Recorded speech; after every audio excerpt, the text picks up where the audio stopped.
છોટાઉદેપુર જિલ્લાના 3 વિધાનસભાના મતદાન વિભાગના ચૂંટણી કામગીરીમાં રોકાયેલા અધિકારીઓ કર્મચારીઓને ચૂંટણીલક્ષી તાલીમ આપી સજ્જ કરાયા હતા। છોટાઉદેપુર જિલ્લામાં લોકસભા સામાન્ય ચૂંટણી 2024 મુક્ત અને ન્યાયી વાતાવરણમાં યોજાય તે માટે જિલ્લા ચૂંટણી અધિકારી અને કલેક્ટર અનિલ ધામેલિયાના માર્ગદર્શન હેઠળ ચૂંટણી કામગીરીમાં રોકાયેલા અધિકારીઓ અને કર્મચારીઓને ચૂંટણીલક્ષી તાલીમ આપી સજ્જ કરવામાં આવી રહ્યા છે। લોકસભા સામાન્ય ચૂંટણી 2024 માટે છોટાઉદેપુર જિલ્લાની 3 બેઠકના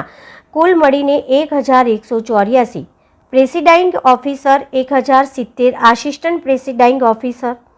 111 ઝોનલ ઓફિસર અને 108 આસિસ્ટન્ટ ઝોનલ ઓફિસરને પ્રથમ તબક્કાની ચૂંટણીલક્ષી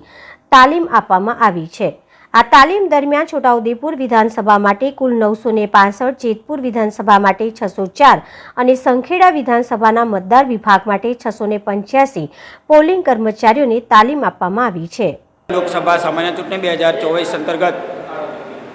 137 છોટાઉદેપુર વિધાનસભાની અંદર તમામ સમાવિષ્ટ મતદાર મથકો ઉપર જે ફરજ બજાવવા માટે જનાર પ્રિસાઇડિંગ ઓફિસર શ્રીઓને તાલીમ આપવાનું આયોજન આજરોજ SF હાઈસ્કૂલ ખાતે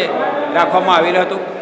જેનું વહીવટીતંત્ર દ્વારા ખૂબ જ સુંદર મજાનું આયોજન કરી તમામ પ્રિસાઇડિંગ ઓફિસરને સંપૂર્ણ રીતે સજ્જ કરવા માટે વહીવટીતંત્ર કમર કસી છે અને એ અંતર્ગત તમામ પ્રિસાઇડિંગ ઓફિસરશ્રીઓને મતદાનની વહીવટી પ્રક્રિયા શરૂઆતથી માંડીને અંત સુધીની તમામ માહિતી દરેક પ્રિસાઇડિંગ ઓફિસરશ્રીઓને આપવામાં આવેલ છે।